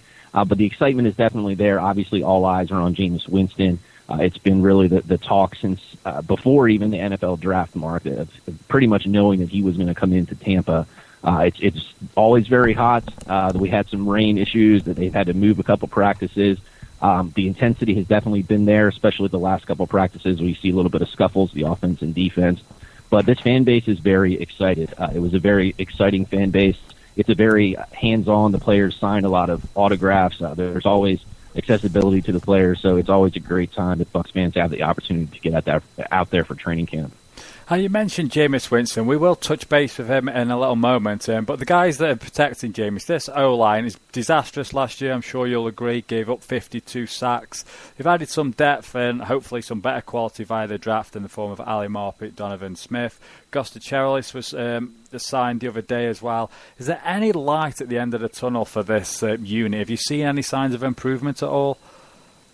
Well, gosh, I would hope so, because disastrous might be putting it lightly when you look at what we watched last year. Honestly, Mark, I think the biggest change that you're going to see this year, you mentioned some of the youth that they brought in, but I think the biggest change is having an experienced offensive coordinator in Dirk Cutter who's going to be able to put together hopefully some good offensive game plans and know the weaknesses that we have on this team and on the offensive line and be able to game plan around that. That was one big area of concern that the Bucs had last year when Jeff Tedford was brought in as offensive coordinator and then left the team early before they'd even started the regular season. Got put in the hands of the entire offensive staff and Marcus Arroyo as well, who really was over his head, and he was not retained. He was the only coach that actually was not brought back for this season. So you mentioned some of the younger guys. It looks like already Donovan Smith, who was our second-round pick out of Penn State, is automatically going to get that starting left tackle role, and that's mostly because of the fact that I believe he is beating out Kevin Pamphile, who was a draft pick last year for the Bucs, but also because of the fact that we had a injury to DeMar Dotson, who was our starting right tackle. I believe he had 47 or some 47 consecutive starts for the Bucs. So they did bring in Godzer Cherelis to kind of shore up that right side, bring in a veteran who has had a lot of starts in the NFL. So it looks like Donovan Smith might be our starter at left tackle. You've got a veteran there at Logan Mankins who came in, I believe, with a new attitude this year and kind of accepted the fact that he's on the Bucs. He's no longer on the Patriots. Evan Smith at center brings some experience. And then you've got Ali Marpet from the right guard from Hobart. You mentioned him. The Bucs liked him so much they traded up in the second round to bring him in. Fans might think I'm crazy. People might think I'm crazy in saying this. He may already be the best offensive lineman on this football team. Wow. And this is the small sample size that we've seen, but I believe he's the most physically gifted. he has the biggest upside of any offensive lineman that's currently on this team. If he is not starting at right guard day one, game one, then I don't know what the coaching staff is doing, because the fact he's looked very, very impressive in camp, winning one-on-one battles against Gerald McCoy, who's one of the best defensive tackles in the NFL. And then right tackle we talked about with the injury to DeMar Dotson. Looks like Godzer Sherrillis is going to go ahead and inherit that right tackle position. There's a little bit of depth on the line, not so much at the tackle position. That's why it was so important for them to go out and sign Sherrillis. You've got guys like Garrett Gilkey at guard, Kadeem Edwards, who was a draft pick last year, who's young as well, but not a lot of depth. But hopefully, if there's not too many injury situations with the Bucs, that they should be much improved from the unit last season. Keeping in line with the O-line theme, the running game, that's been affected over the course of the last couple of years. You had Doug Martin come out, he was a rookie sensation, he was averaging 4.6 yards a carry. 2013, injuries sort of caught up with him. Then Bobby Rainey sort of took over last year. Doug had a bit of a down year. There's a lot of hype surrounding him and camp going forward. He's been named the number one back going into the season. Have you seen any improvement in Doug Martin's game? And could you shed any light into what happened to his play decline so much from that rookie season? Yeah, I think really the thing that's plagued Doug his entire career since his rookie year has been the injury situation. Yeah. He seems to not be healthy year after year. He came into camp this year and looked healthier. And I wanted to see it for myself, because I kept hearing this hype in minicamp about, Doug looks great. He looks like a different running back. And then when I saw it with my own eyes, I was like, holy cow, I believe it. He looks like a completely different player. He doesn't even look like the player he was his rookie season. He kind of looked like a miniature bowling ball. He has his nickname's the muscle hamster. He's quicker this year. You can see it in his cuts. He has more balance. He's not going down on first contact. His vision looks to be better. We saw in the small sample size in the first preseason game against Minnesota, we saw him make a couple cuts and had a few good runs in the limited carries that he got in that first game. He looks like a completely different player. Now, he needs to be, because of the fact that this is his last year of his contract. So if he wants to earn a new contract with the Buccaneers, he needs to put up a good year. The Bucs are going to be very focused on the run this year. Dirk Cutter likes to run the football. Doug Martin is going to be the lead back, and hopefully will play a big role in that. But he needs to stay healthy, too, this year. That's been the knock on him his entire career. But the Bucs do have some depth and some guys that they like back there as well. Charles Sims, the second-year player out of West Virginia. I see him more as a third down back, more of a receiving threat. And then you've got guys like Bobby Rainey and Mike James from Miami who are going to be fighting for that third and fourth spot, and we'll see who makes the team from there. But, yeah, I expect to see big things from Doug this year. I had to see it with my own eyes, but, man, he's looked impressive from what I've seen. Good to hear. I had him in during his rookie year, one of my fantasy leagues, so hoping he can bounce back and maybe be a good late pick. Me too. Moving on then, we'll stick on the offensive side of the ball. This is a two-part question. Last year, first time in Bucs history, had two wide receivers go over 1,000 yards. So the first part to the question, I guess, is A, can they repeat that feat? And B, if not, will Austin, Severian, Jenkins then take advantage of any double coverage that Evans and Jackson may encounter? It's interesting you asked that question, Mark, because if you go back and actually think about how impressive that was that Mike Evans and Vincent Jackson had over 1,000 yards, and I believe part of that is because of the fact that the Bucs had to play behind in so many games. They had to pass it, and the running game just was not successful last year. But they had Josh McCown and sometimes Mike Glennon throwing them the football. So the fact that they were able to put up those numbers is actually very impressive. And they've got a quarterback who came into the NFL and has had a ton of success. You would just assume that they can have, the spectacular rookie season of Mike Evans. I don't know if he can match that. That was just a spectacular rookie year. But you would hope that having a more talented quarterback and a more experienced play caller, which I think is the biggest acquisition of the offseason in Dirk Cutter, that they're going to get the opportunities and they can put up big numbers. The second part with Austin Seferian Jenkins, he had some health issues last year, had some issues with some drops. I've seen that a little bit in training camp as well. Doesn't seem to be very consistent catching the football, but from a physical tool standpoint, he's not a very good blocker. But just from the nightmare of a matchup that he presents to the opposing team, when you look at, you've got Mike Evans and Vincent Jackson, and then you've got just a huge, I believe he's 6'6", could be even pushing 6'7" at tight end. Just so much size for Jameis to work with and throw up and let those guys go up and catch the ball. So We'll see who Jameis develops more of a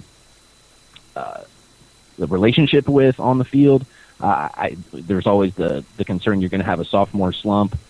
Mike Evans put up the big year last year, but we'll see because there's a lot of talent right there, and I think the play calling, the route running was very poor last year, just the spacing between the wide receivers. So with the improvement in that, what I expect to see, I think you're going to see big years at the wide receiver position, and hopefully also a big year for Austin Seferian-Jenkins at the tight end. You mentioned Mike Glennon. It's a name that comes up over and over again on the show, if I'm honest. Quite a few people ask when they've called in and said, oh, it's Mike Glennon. Will he get... I know he did start a couple of games last year, and he showed flashes for me. You've obviously seen him more than me, got more of an insight. What sort of player is Mike Glennon? Could he go and succeed as a starter elsewhere, or is he just a solid backup, so to say? Yeah, in my opinion, Mike Glennon is what he is. Yeah. He is simply a career backup quarterback in the NFL, and there's absolutely nothing wrong with that. I mean, there's a ton of quarterbacks who come out in college that wish that they could even be a backup in the NFL, and they're just not talented enough to do so. So I could see in the right system, he might get an opportunity in the future to go play for another franchise if he wants to get the opportunity to start, because he's just not going to start in Tampa Bay when they take Jameis Winston unless there's an injury issue. He is a solid backup. There is a clear difference between him and Jameis Winston. Now, Glennon has a good arm. He's very accurate with the ball, but he's also a statue. So if you get any type of pressure on him, he's going to crumble. There's not much mobility, if any mobility at all, with Mike Glennon. And we saw really the reason I believe they were going with Josh McCown last year was because of the issues that the Bucs were having on the offensive line, and just knowing that Mike Glennon couldn't get out of those type of situations. So I think that's why they were sticking with McCown last year. So I believe that Glennon will be a career backup, but he's a solid career backup. There's nothing wrong with that. But he seems to always be comfortable with taking the check down. He doesn't take a lot of risks. So that's why I think you see his touchdown to interception ratio is good, because of the fact that he just doesn't take a lot of risks and doesn't try to force the ball down the field. But that also means that he's probably not going to come out and win a football game for you, but he may also be the quarterback who's not going to lose a football game for you. So if you can rely on a strong running game and a solid defense, he could potentially be a successful quarterback, but he's just not at the level of what I've seen from Jameis Winston. I won't petition for me Jets to pursue him, man.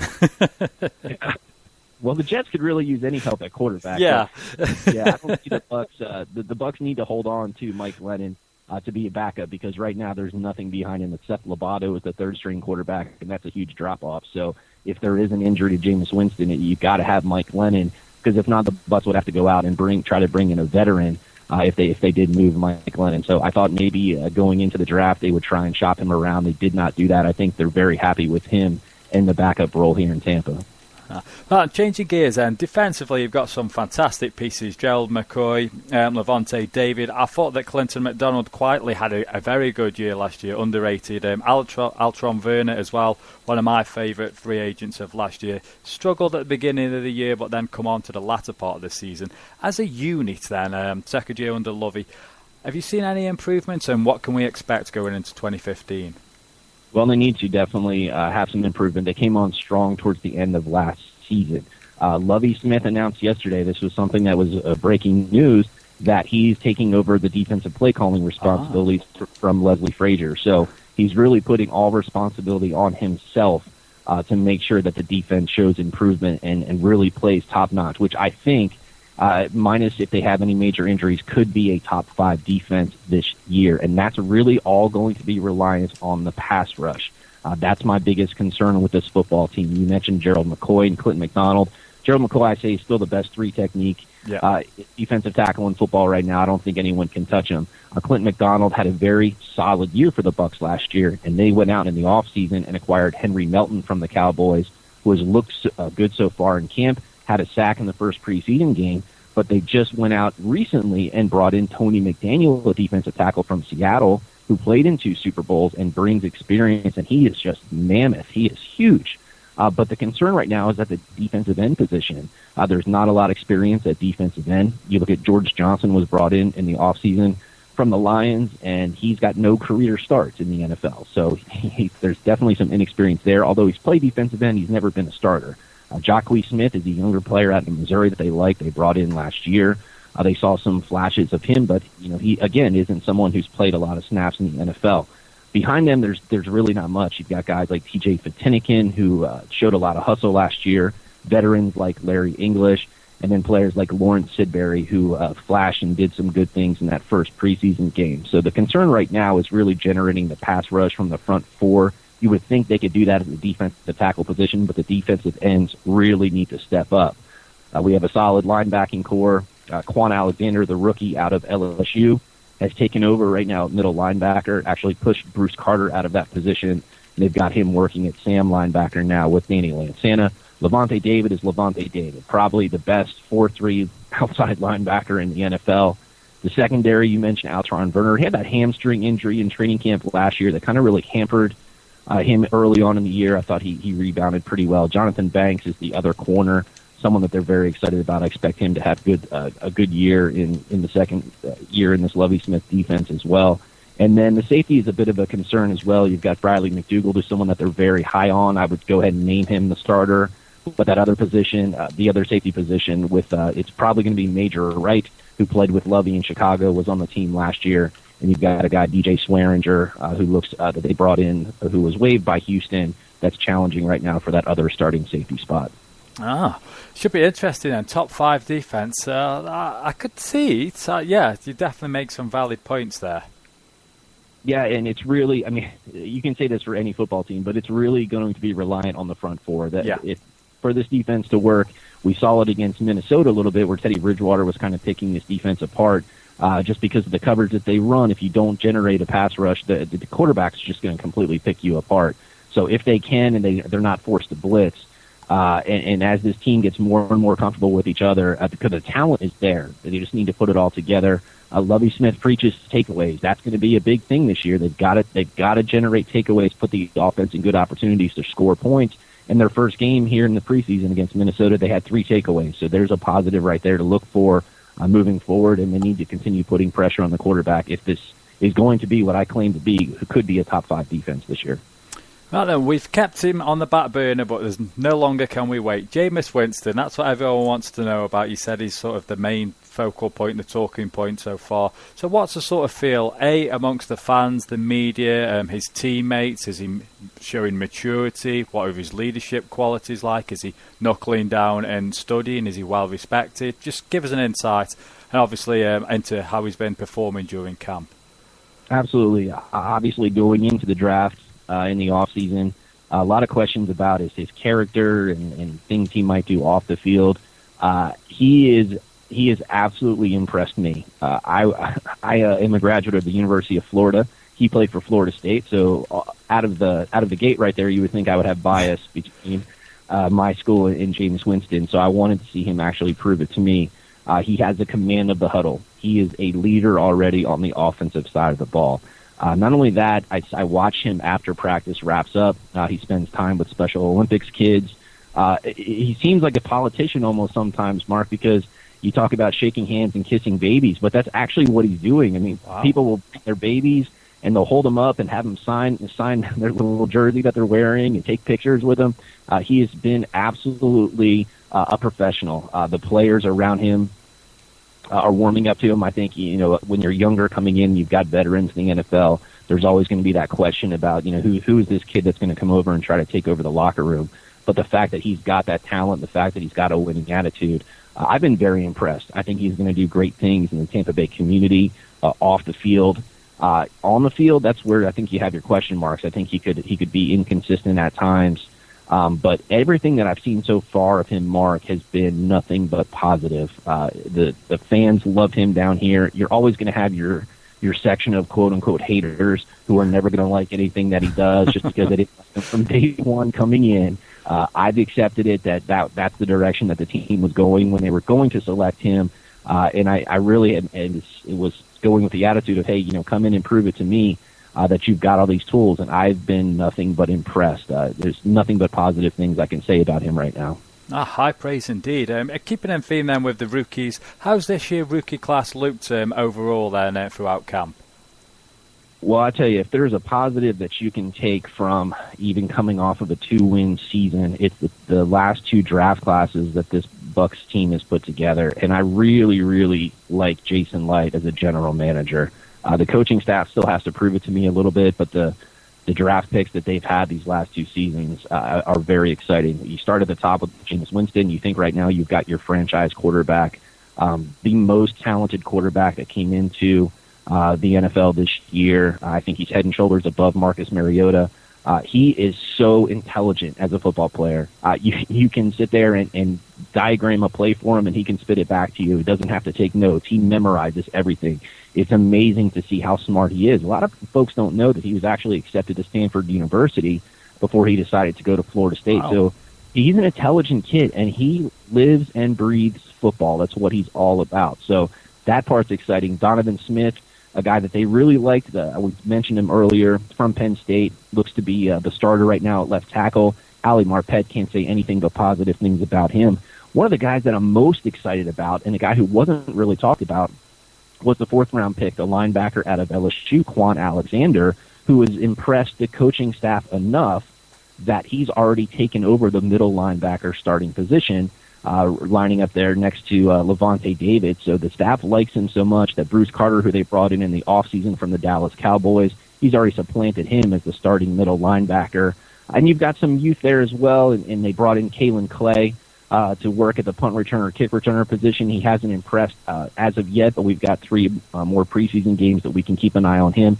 Kenny Bell's a wide receiver out of Nebraska who is a burner, but he's also a great blocker on the outside. So I don't think he's going to come in and put up big numbers his rookie year. He is going to provide some good blocking on the outside in the running game, and then may even contribute to the return game. But he's a guy that I like down the road to be a contributor at wide receiver. And then Joey Iosefa is a fullback from Hawaii that's competing right now for the fullback spot with Jaworski Lane. So we'll see who wins that battle. But yeah, these last 2 draft classes I think have been very positive. A lot of weapons on the offensive side of the ball for Jameis Winston to play with, and some impressive guys that they brought in defense as well. Last question then for you, Chris. You mentioned a few names now. Ali Marpet, you've been singing his praises, but who should fans be keeping an eye on throughout the remainder of pre-season and camp? Give us an under-the-radar guy, if possible. I'll tell you right now, it's the wide receiver position. The wide receiver position is going to be the biggest position battle all through this preseason. And the reason for that, Mark, is you look at your top-heavy. You've got your guy, Louis Murphy, who's probably the number 3. They brought in Kenny Bell. I mentioned they drafted him, so he's probably going to make the team. Your 5th and 6th spots, that's where the battle occurs. You got Robert Huron from last year, who has been very inconsistent in catching the football. He had a first good preseason game. Here's the guys that you have to keep an eye on. There's Rennell Hall, young kid out of UCF who was undrafted. He did not play game 1. I think they're kind of hiding him a little bit. The coaching staff absolutely loves Rennell Hall, wide receiver out of USF. There's a guy that I've pointed out that I watched in camp that does everything right, but no one's talking about him, and that's an undrafted wide receiver, Adam Humphries, out of Clemson, who can do all things. He's good in his routes. He kind of reminds me of Julian Edelman or Adam Beasley from the Dallas Cowboys. Looks good when he runs his route, catches the football, can contribute as a punt returner, kick returner, really does all things. So those 2 guys right there, Rennell Hall and Adam Humphries, are guys that you might not hear unless you're here local in the Tampa area, but keep an eye on them in the preseason because it's a battle right now to figure out who's going to win that 5th wide receiver and potentially 6th wide receiver spot. Excellent, Chris. Again, if you want to connect with Chris, you can do via Twitter at BucsBrief, and head on over to bucsbrief.com for some more fantastic insight like what you've just heard. Check out the podcast. Again, you said that was live on Tuesdays, was it, Chris? We do live Tuesdays, 9 p.m. Eastern time. We do it via Mixlr, so it's mixlr.com/BucsBrief podcast, and there's an app for Mixlr as well. If people want to listen on their smart devices, they can do that. We usually have Bucs fans in there in the chat room, putting questions in and kind of listening live. So it's a good feature to have the live show, and then we also have the podcast that folks can download as well. Excellent. Chris, I can't thank you enough for coming on. It's been an absolute pleasure talking Bucs football with you, and hoping to get you back on again sometime at some point. Mark, anytime. Thank you for the invite, and definitely appreciate it. And there we have it. That sort of wraps up training camp for this week. I've just put in the chat room that hopefully next week we're looking to go inside Panthers camp. We're looking to get that interview nailed down.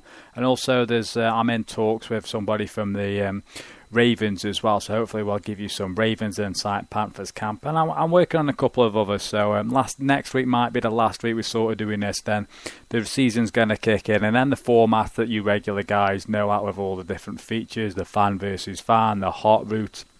Get you guys ringing in. I'm going to sort out the phone problem.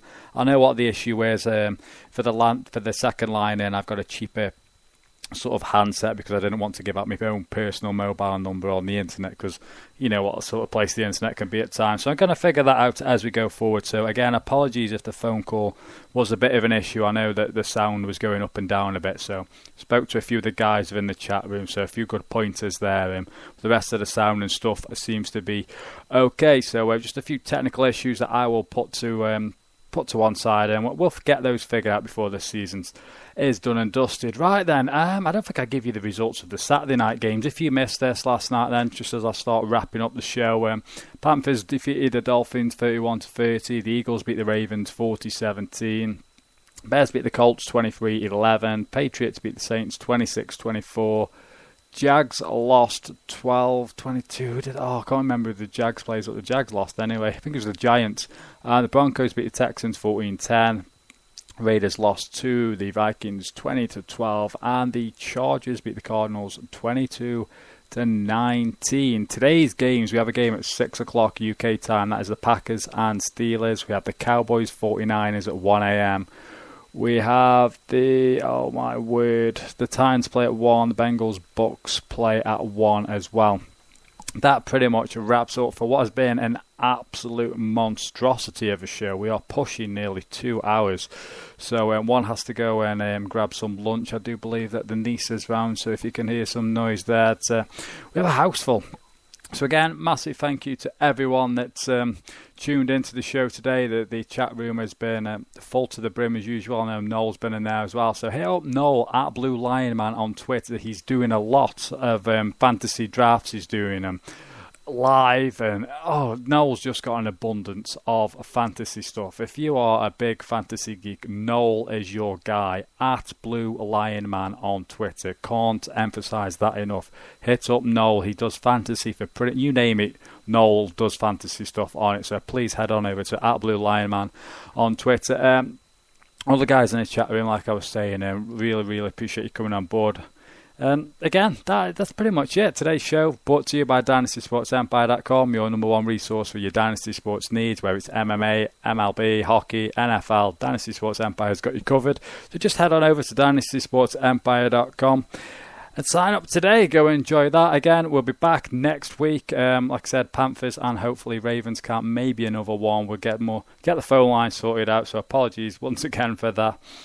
And that is it, folks. Have a fantastic rest of the week. 2 more Sundays to go till we get into the actual live pigskin. Thanks for joining me. And Noel also says a quick one before we go. Thefanpub.com. So thefanpub.com or at Blue Lion Man on Twitter. Again, massive thank you to everyone that's tuned in. Ratings, reviews, iTunes, Stitcher, download, subscribe. Even if you listen live, just download it. Give me the download as well. Yes, I'm greedy. I am begging for listens and reviews. It's really helping. The show is jumping up the charts and Stitcher. Will we ever grace the top couple hundred? Probably not, but we are heading in the right direction. The arrow is pointing up. And that's mainly thanks to you guys. So keep doing what you're doing. I'll be back next Sunday. We'll be live once again, 3:30 till 5 p.m. with a damn good phone line. Remember, folks, hustle, hit, and never quit. Today's show was brought to you by ZoneCoverageFootballShow.com, where opinions, passion, and pride are always on the line. Missing the live shows? Then be sure to subscribe via iTunes, Stitcher, and YouTube. And thanks for checking out this edition of the Zone Coverage Football Show.